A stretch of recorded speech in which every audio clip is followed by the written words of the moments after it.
Whenever January 1st comes around, it's always fun to check out what new laws have just gone into effect.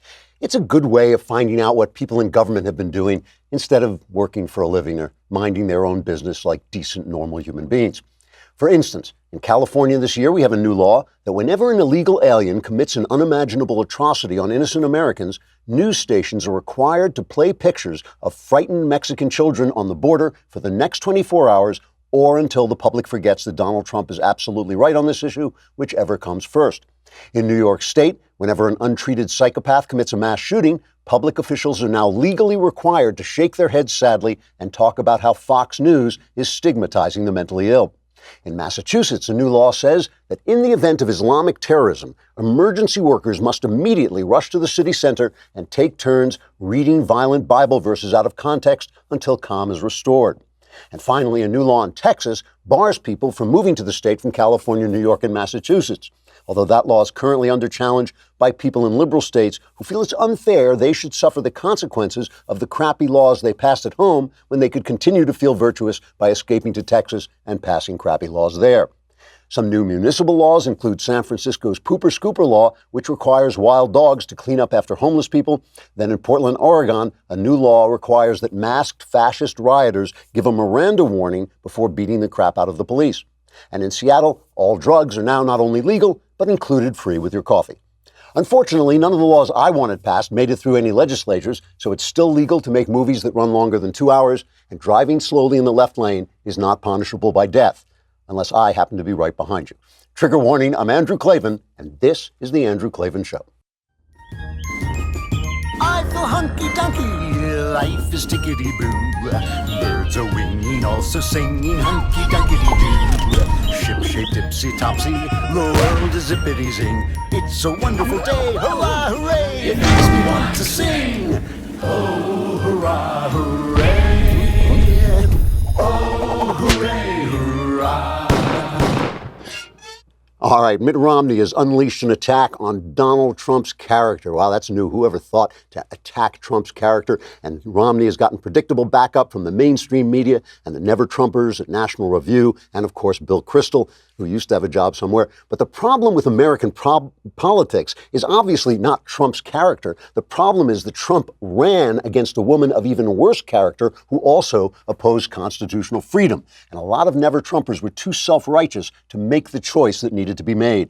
A presidential election where the only choices were Trump and Hillary may well represent a failure of the American system. But why is it no one ever asks himself how his actions or his politics or his philosophy may have contributed to that failure? It's always some other guy's fault. So let's take a look at Mitt and what he and the Republicans and maybe even we conservatives might be doing wrong. But first, we got to talk about ring security. Ring security is so important. Listen, I think about security all the time. I'm living in LA where, there's always crime. Anywhere you are, you're open to crime. But Ring's mission is to make your neighborhood safer. Today, over 1 million people use this amazing Ring video doorbell to help protect their homes. It's incredibly cool. You can see anywhere you are. You can look on your phone and see who's outside your door. Ring knows home security begins at the front door, but it doesn't end there. So now they extend the same level of security to the rest of your home with a Ring floodlight cam. That's also very cool. The people walk in, the floodlights go on, light them up, so they're exposed. And just like Ring's amazing doorbell, the floodlight cam is a motion-activated camera floodlight that connects right to your phone with HD video and two-way audio that lets you know the moment anyone steps on your property. You can save up to $150 off a Ring of Security kit when you go to ring.com/Klavan. Ring.com/Klavan. That's ring.com/Klavan. You should try this. If anybody tries to get into your home, you press the button, you say, how do you spell Klavan? It's Klavan. There's no E's, although that may not be the first question you want to ask someone who's trying to break into your home. By the way, while I'm reminding you, this is the year that Another Kingdom comes out as a novel. If you enjoyed the podcast, you'll love the novel. In March, it's coming out, but you can already go on Amazon and pre-order it. Do that very thing. And go on, look up Klavan. You know how to spell it, and get Another Kingdom. So Romney is now the incoming senator from Utah, and he unleashed on Trump in a scathing article in the Washington Post because, the Washington Post doesn't have enough anti-Trump columnists. They have to go out and recruit them. This is like the Washington Post where democracy dies in seething hatred and bitterness. So Romney says he agrees with the president on a lot of issues, and he praises Trump's accomplishments like the tax cuts and the judges and all this. But here's where he gets to the big thing. He says, to a great degree, a presidency shapes the public character of the nation. This is Mitt Romney talking. A president should unite us and inspire us to follow our better angels. A president should demonstrate the essential qualities of honesty and integrity and elevate the national discourse with comedy and mutual respect. That's COMITY, not routines. As a nation, we have been blessed with presidents who have called on the greatness of the American spirit. I guess he's thinking of, Bill Clinton getting oral sex in the Oval Office and, Barack Obama silencing conservatives with the IRS and those things that really elevated the office. But with the nation so divided, he goes on, resentful and angry, presidential leadership and qualities of character is indispensable, and it is in this province where the incumbent's shortfall has been most glaring. So he's really upset about pulling out of Syria, firing Mattis, and he says in December, like Trump's character just showed himself, he hadn't raised his character to the level of the office. And he goes on to say, I will support policies that I believe are in the best interests of the country. That's mighty nice of you, Mitt. And I will oppose those that are not. I do not intend to comment on every tweet or fault, but I will speak out against significant statements or actions that are divisive, racist, sexist, anti-immigrant, dishonest, or destructive to democratic institutions. This is really interesting. First of all, this is different. I'm not going to come here and defend Trump's character. I never have. You'll never hear me do that. But it's really different for me to come on and talk about Trump's character as somebody who is discussing the news of the day. That's my job.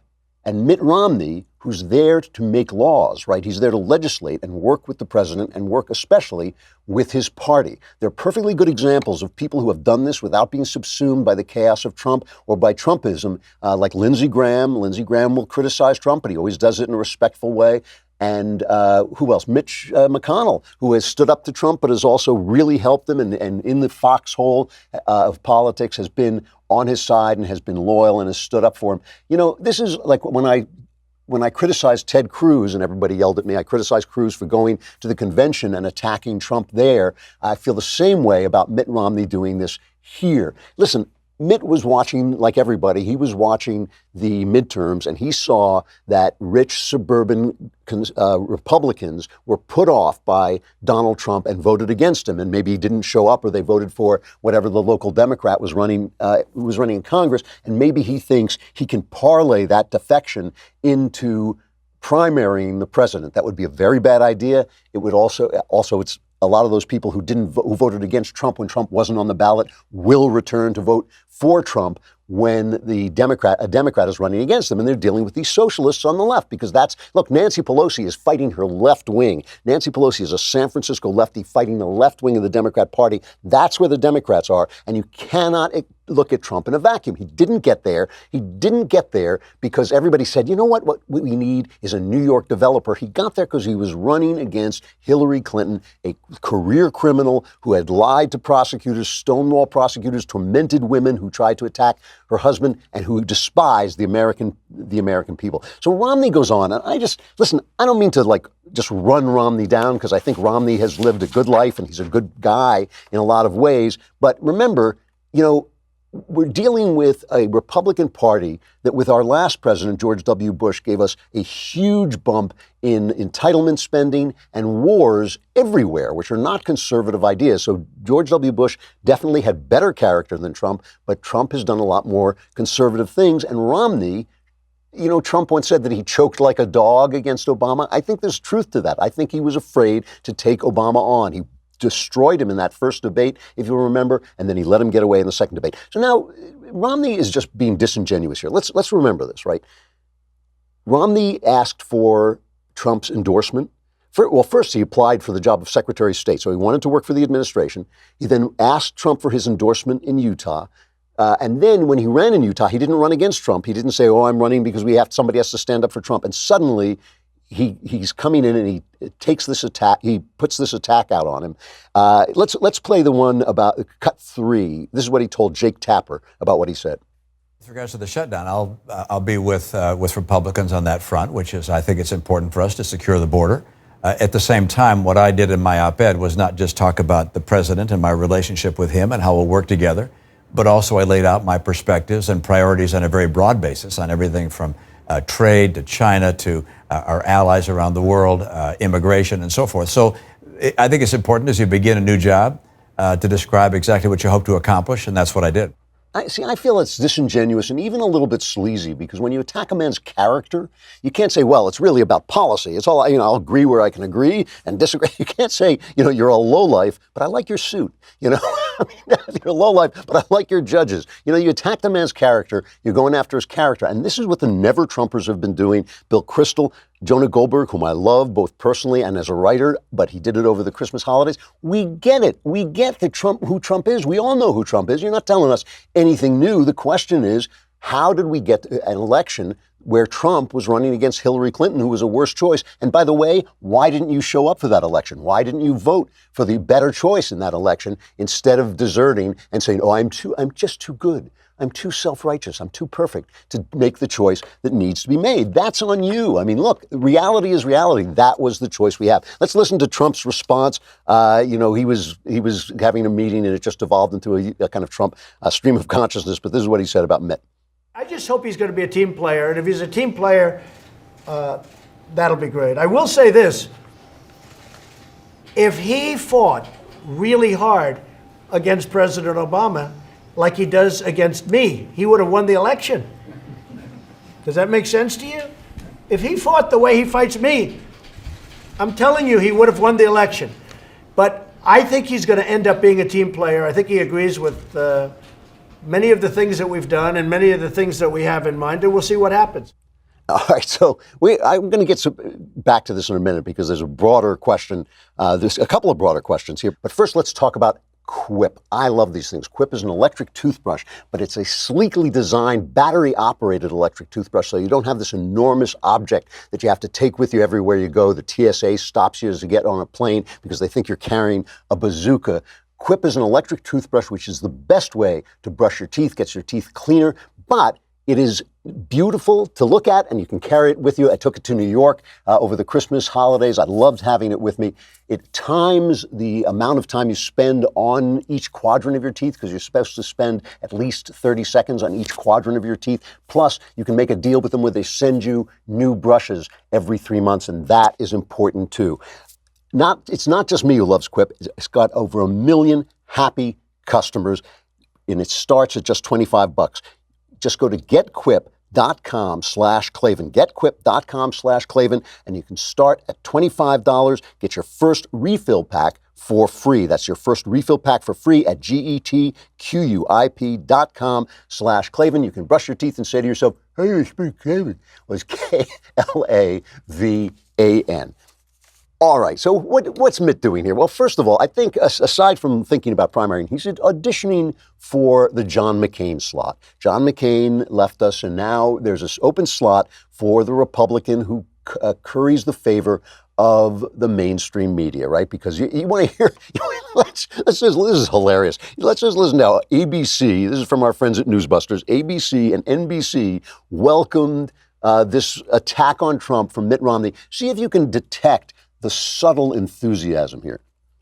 Boy, this op-ed in the Washington Post, he says the president has not risen to the mantle of the office, says he will speak out against significant statements and actions that are divisive, racist, sexist, anti-immigrant. What a shot. It is a scathing editor. I can't think of anything like it from an incoming freshman senator. That said, he was the Republican nominee for president, but it is not just a declaration of purpose by Mitt Romney, as you pointed out there, saying in this op-ed that on balance, the president's conduct over the past couple of years, particularly his actions this month, is evidence the president has not risen to the mantle of the office, and then going on to criticize the president's performance. But he is also essentially declaring that he, for other Republicans, will be the cover. He'll have their back for those who privately Many have said the same thing, but haven't uttered a word of criticism of the president. Mitt Romney says, follow me. He's got this blistering new op-ed taking on the president's character. You think they sound a little excited? We love you, Mitt. Please, please keep attacking Donald Trump. We love you so much.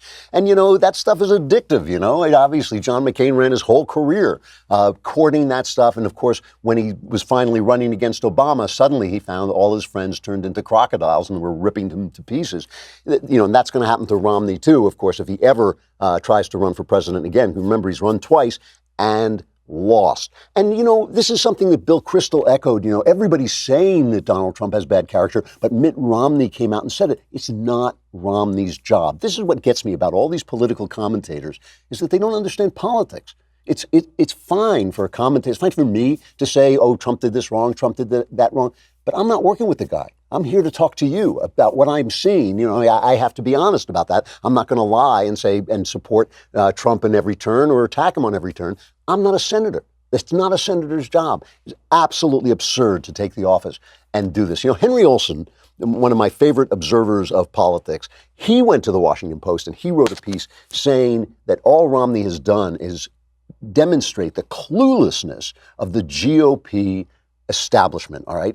So he says, let's start with the article's premise. This is Henry Olsen talking. Let's start with the article's premise that President Trump's character is more important than his accomplishments or his principles. Most Republicans simply don't accept this argument. Many instead see Trump's pugnacious and sometimes crude talk as an essential part of his virtue.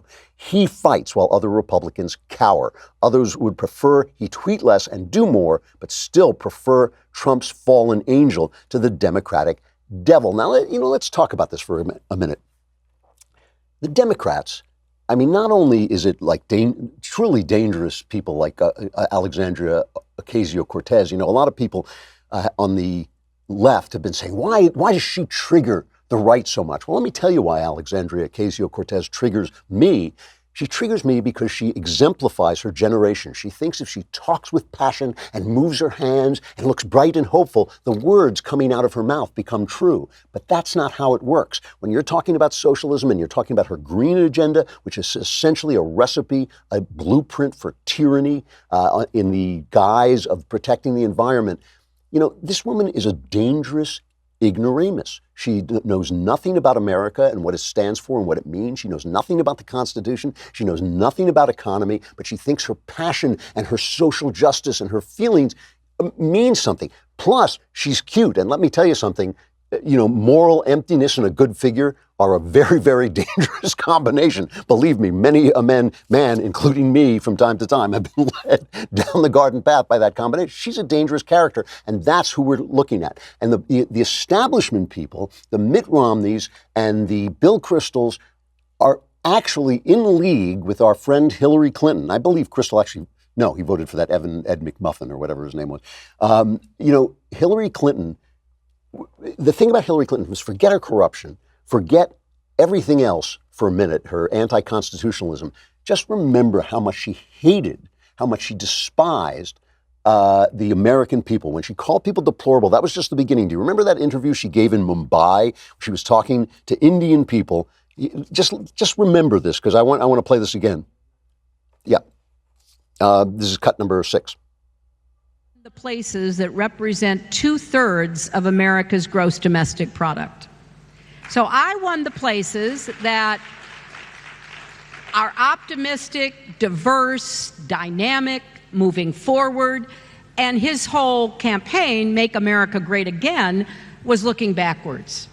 You didn't like black people getting rights, you don't like women, getting jobs, you don't want to, see that Indian American succeeding more than you are. Whatever your problem is, I'm going to solve it. So the thing is, she won the forward-looking, internationalist, economically viable places, but she lost because the rest of us don't like black people, we don't like women, and of course we don't like Indians. I know we're all sitting around thinking about Indians, but she's in India, so she's playing to her audience. They all think that. All of the elites think that. They think that the world of tomorrow, the arc of history, is taking us to a global world where America is just going to be another state, and they do not like Trump overturning that apple cart. Look, Trump is a gut guy. He's not a brain guy. And so brain guys frequently think that gut guys are stupid, but a lot of brain guys work for gut guys, and a lot of the brain guys in the administration are shocked to find themselves working for a gut guy, and they're calling up their friends in the press and saying, oh, he's an idiot, he's ignorant, he doesn't know anything. Maybe that's true, but he's got a pretty good gut so far. His first 2 years went pretty well. You know, that can be dangerous too if his character is as damaged as I think Trump's character is. But I'm just saying that there's a lot of disdain for him that doesn't really play when you look at his accomplishments, which are really pretty good. And my question is this. The big question to me is this. Where's Bill Kristol's magazine? Why did the Weekly Standard go down?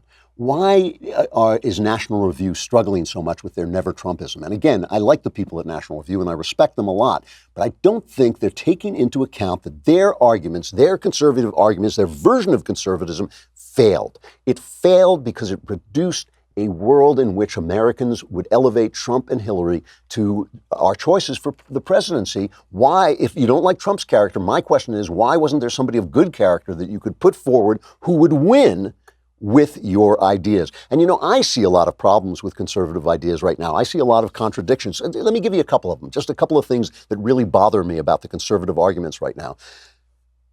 We're constantly talking about how the Constitution was made for a religious people. John Adams, right? Our Constitution was made only for a moral and religious people. It's wholly inadequate to the government of any other. But polls continually show people who say they have no religion, they associate with no religion, those people are rising. The number of those people are rising. The country still about 70% identifies as Christian, but the number of people who identify as no religion is rising. Now, those people aren't atheists necessarily. A lot of them are into New Age, crazy stuff, you know, and they believe in something. But my question is, if the Constitution was written for religious people, and I'm sure most of the founders were talking about Judeo-Christian religious people of some sort, some kind of Western religious people, and we're losing those people, how are you going to fight for the Constitution? Why would you fight for the Constitution if the people who can be governed by it aren't there anymore? I think we really have to talk about God. I think we really have to talk more about whether we can, not just whether it's good to believe in God. Of course it's good to believe in God. It's useful to believe in God. But is he there? Can we make the argument for God in a scientific world? Is this assumption that we're hearing more and more from the Steven Pinkers of the world and the Jonathan Haidts of the world saying to us, you know, God, you can't really believe in that in new science. Is that true? Does it have any reason behind it whatsoever? Why? That's something we should be talking about, because why would we sell the Constitution, which is written for religious people, to a increasingly non-religious people? This is another thing. This drives me crazy. Our God King, Jeremy Boring, was for a momentarily tossed off Twitter, suspended from Twitter today. He made a joke about Brussels sprouts, and they're just trying to find anything they can to censor conservatives. Ben, you know, got in touch with Twitter and they kind of said, oh, well, you know, maybe we made a mistake on this Brussels sprouts thing, but it's just going to happen again. It's happening all the time. It's happening to Franklin Graham on Facebook. It's happening to conservative voices, and yes, and some conservative voices who are nuts, but still they deserve a hearing. And I keep hearing conservatives say, well, Twitter is a private company. Twitter is a private company, but our right to free speech is protected by government, but it comes from God. And if Twitter and Google and Facebook have a monopoly on the dispersal of information, if they have a monopoly on the information, then they are censoring people, is depriving us of our God-given rights, and we should turn to government to stop them. They should be forced to live up to the standards that were set by the fact that they are platforms and not publishers. The fact that they're platforms mean we can't sue them when we get slandered there, but it also means they can't censor us. And they are censoring us, and they're pretending they're not, but they are, and we should fight back against them, even using the government if we have to. Our arguments have to make sense. Our arguments have to make sense in order for us to win. And finally, you know, I mean, the economy, capitalism is a beautiful thing. Capitalism, globalism, these have lifted people up. Free trade have lifted people up. But we have got to address problems in our country. Trump is absolutely right about this, good character or no. We cannot have our own people dying of opiate addiction, unemployed, you know, hopeless in the middle of the country and say, yeah, but some guy in India has a job now. That doesn't work. That is not the way you run a country, and we cannot have our freedoms. We cannot have our freedoms while people starve and despair. So All I'm saying is, you want to talk about the fact that Trump and Hillary were the only choices we had in the presidency. Fine. Talk about what we are doing wrong, how conservatism has failed, how our arguments have to make sense, and then I'll start to listen. But just taking pot shots at Trump, to me, it's narcissism, and it doesn't get you anywhere at all.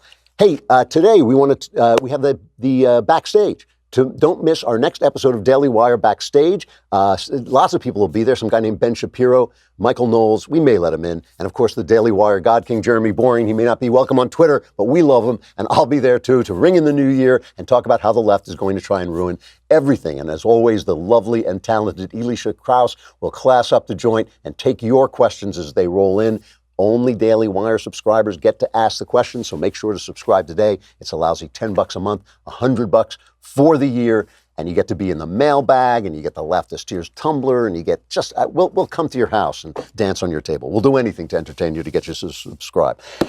We have a guest today, Scott Atlas. He's a senior fellow at Stanford University's Hoover Institution and a member of Hoover Institution's working group on healthcare policy, which is absolutely going to be one of the biggest issues in the next election. He investigates the impact of government and the private sector on access, quality, pricing, and innovation in healthcare.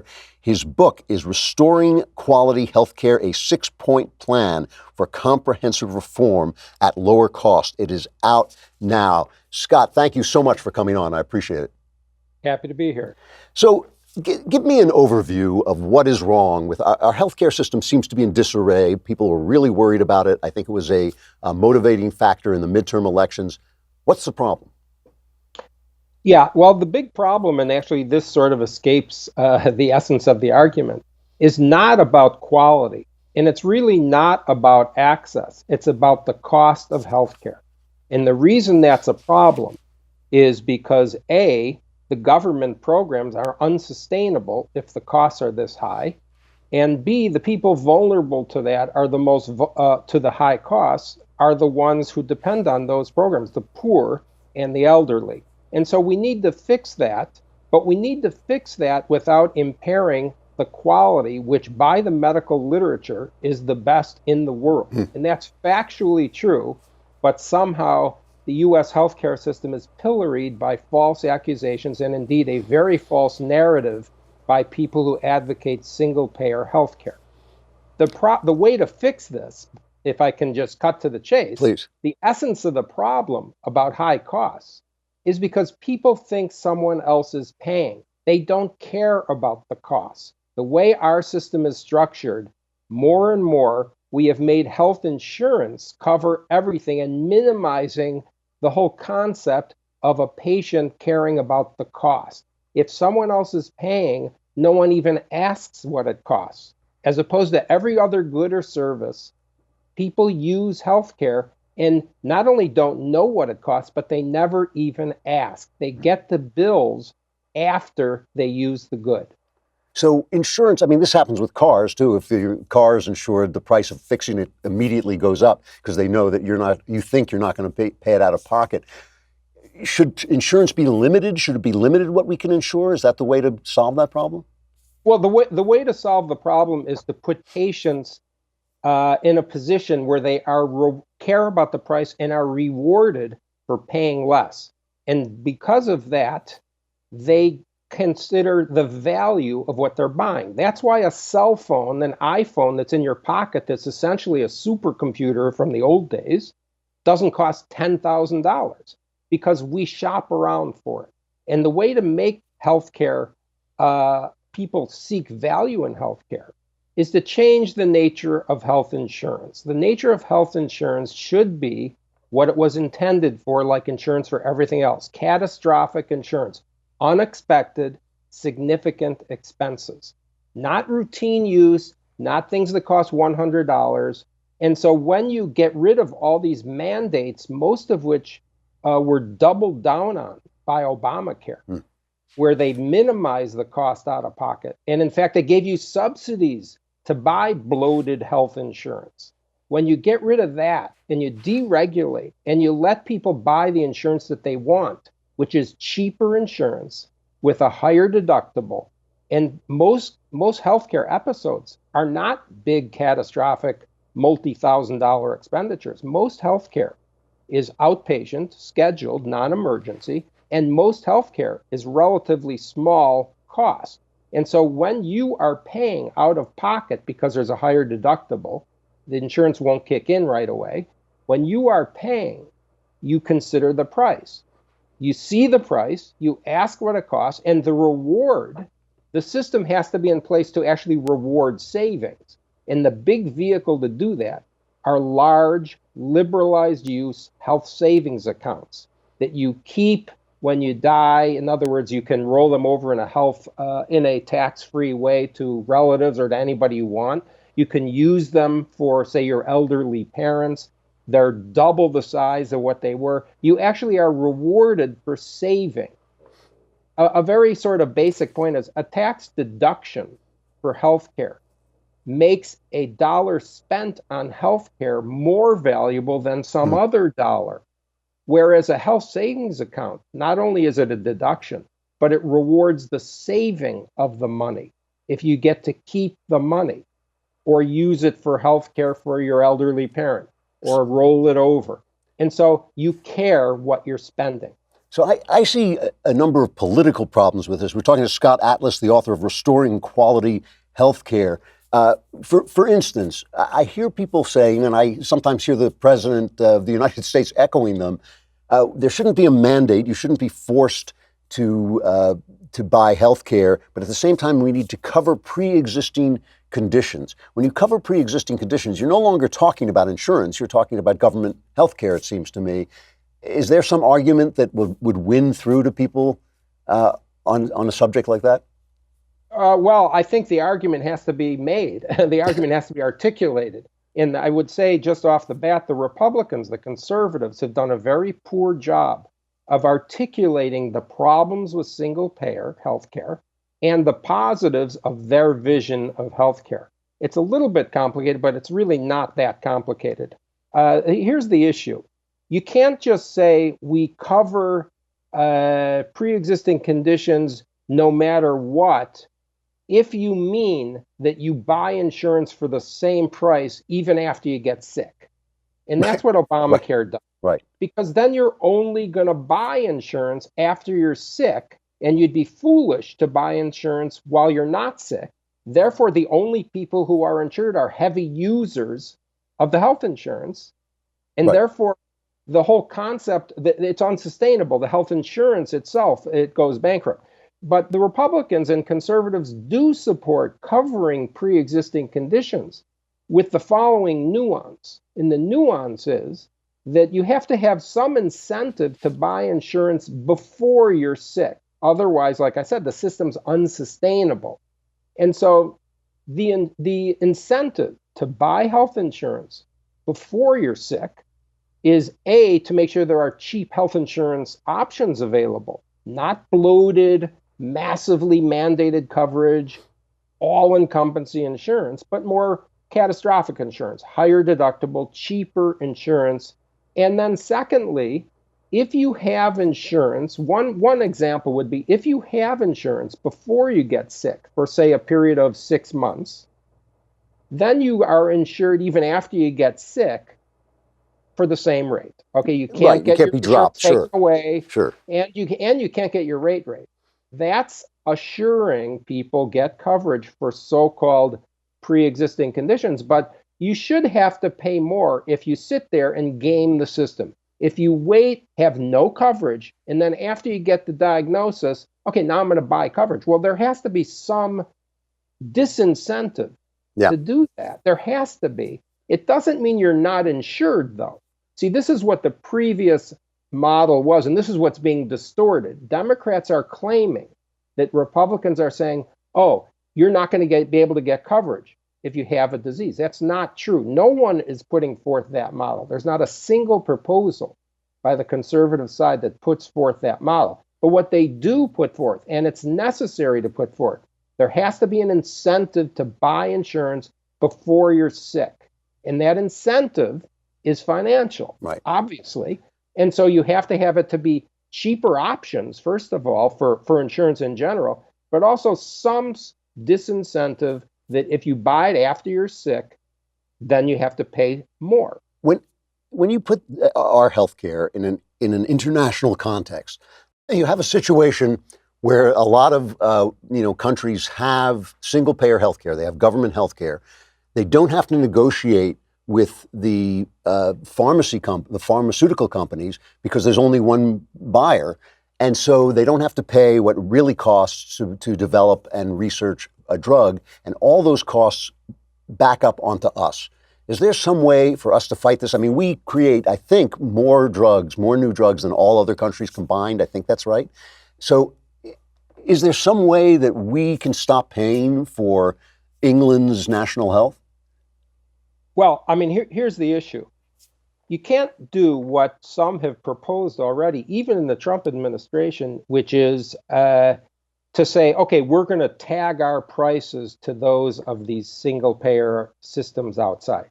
Because when you import the prices, which is essentially what that does, you're importing their price controls. Right. And the price controls have an impact. There's no mystery to why we not only develop the drugs, but more importantly, we get the drugs before every other country. I'll give you an example. The NHS, the Nationalised Health System in the UK, they have a government-controlled system, but specifically for drugs. So, for example, they just put in something toward the end of last year that said that the government is going to so-called negotiate the price of new drugs, and they're not going to allow new drugs to be used until they get the price they want. And they gave themselves up to 3 years to do that. Mm-hmm.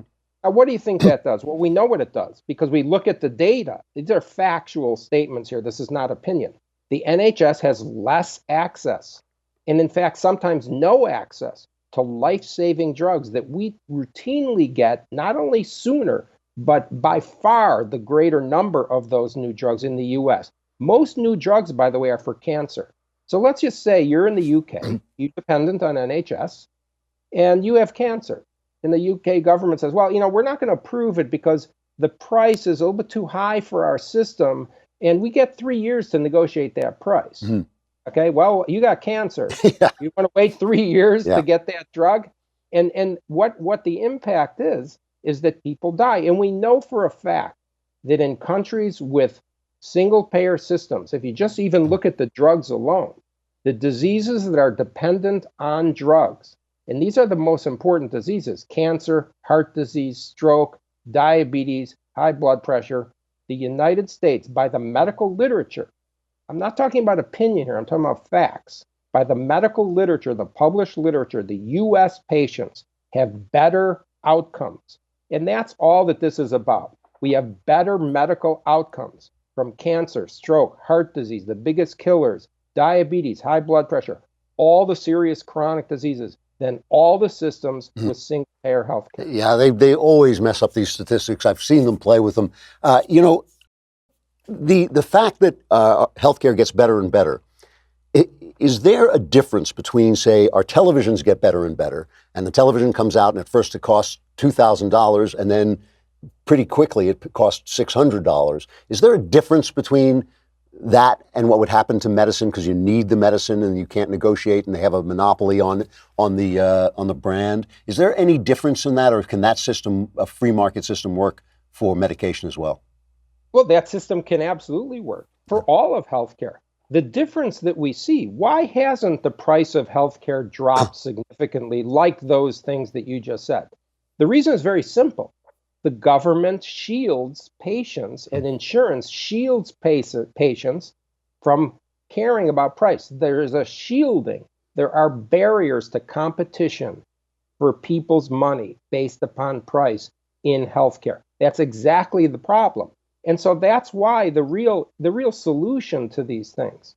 And remember, the arguments are fallacious that say, oh, you can't shop for healthcare from the back of an ambulance. Well, that's true, except 5% of medical expenditures are emergency.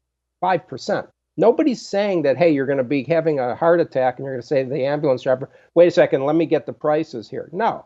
But what we are saying is that 60% of medical expenditures in the United States are outpatient. These are scheduled things.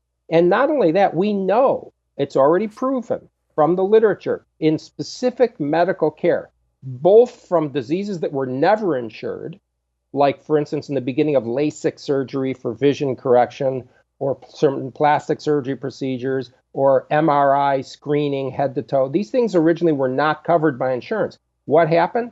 They came out, thousands and thousands of dollars were prices. People competed. The cost came way down. Yeah.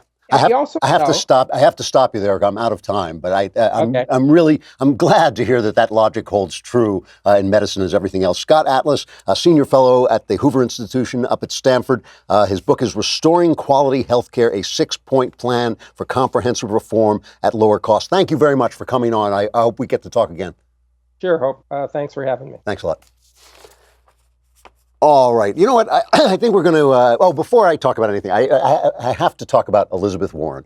Elizabeth Warren has announced that she has started an exploratory committee. I think she has sent a scout up to the Hill to survey the Great Plains and to see if she is going to run for president. And she went on, what was she on, guys? Was it Facebook?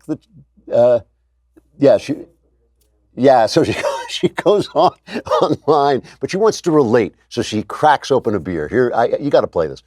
Hold on a sec. I'm going to get me a beer.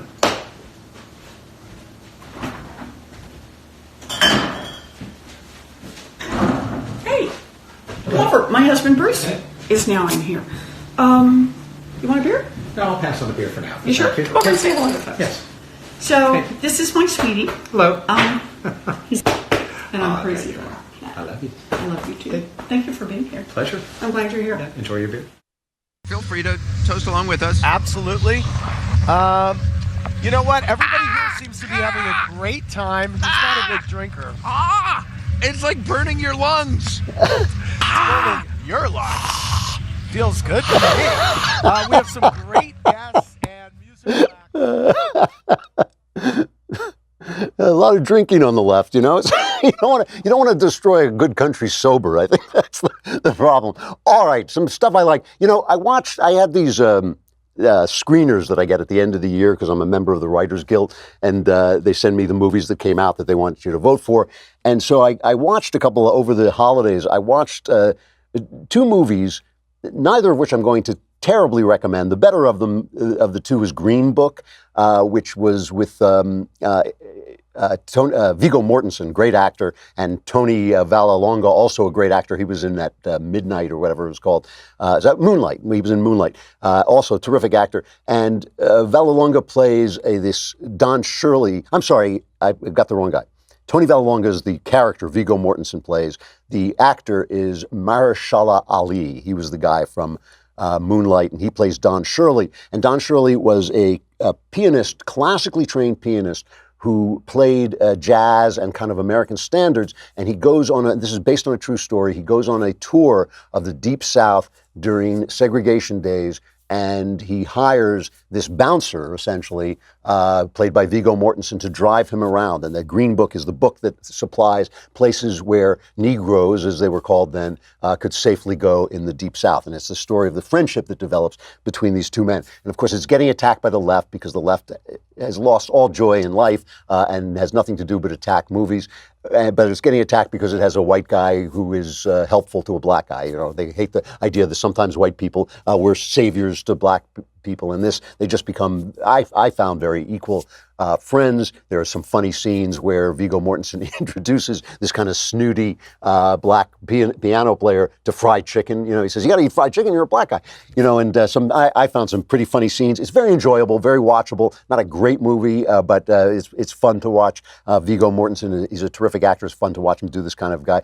This kind of, Italian bouncer type.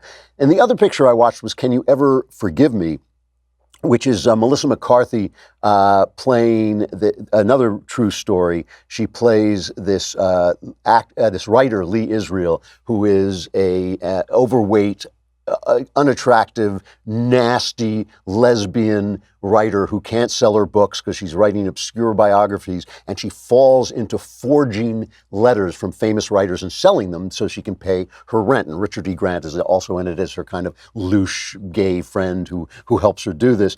And the picture was, again, very watchable, not great. I kind of liked it because I knew that world, you know. I knew that world of bitter literary people in New York. I hated it, but I knew those people, and so I could recognize even I think some of the people were actually based on people I might have known at the time, and so I kind of enjoyed watching it.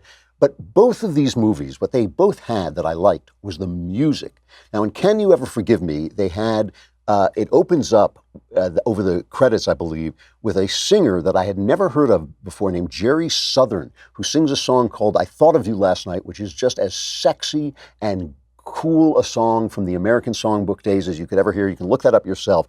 But more to the point was this guy, Don Shirley. They imitate Don Shirley, the piano player in Green Book. They imitate him in the movie, but I could tell just by listening to him that he had this unique style where he combined his deep classical training and his deep love of the classics with the American Songbook. So it was really different, a really different sound. So then I went on YouTube and looked him up, and I gotta say, he blew me away. This guy was a genius piano player, Don Shirley, and just I was grateful to the movie.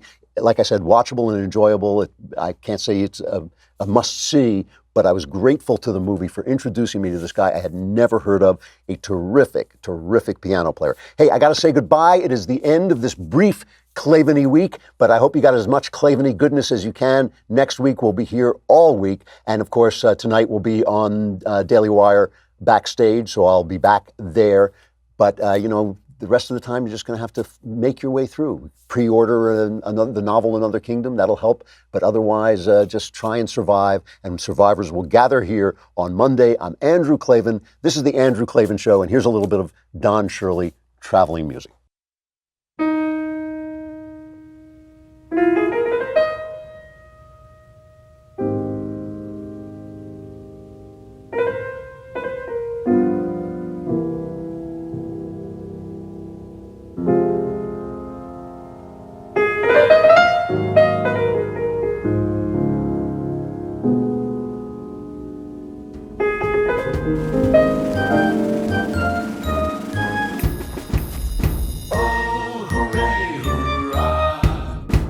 The Andrew Klavan Show is produced by Robert Sterling. Executive producer, Jeremy Boring. Senior producer, Jonathan Hay. Our supervising producer is Mathis Glover. Technical producer, Austin Stevens. Edited by Alex Zingaro. Audio is mixed by Mike Cormina. Hair and makeup is by Jesua Alvera. And our animations are by Cynthia Angulo and Jacob Jackson. The Andrew Klavan Show is a Daily Wire Forward Publishing production. Copyright Forward Publishing 2018.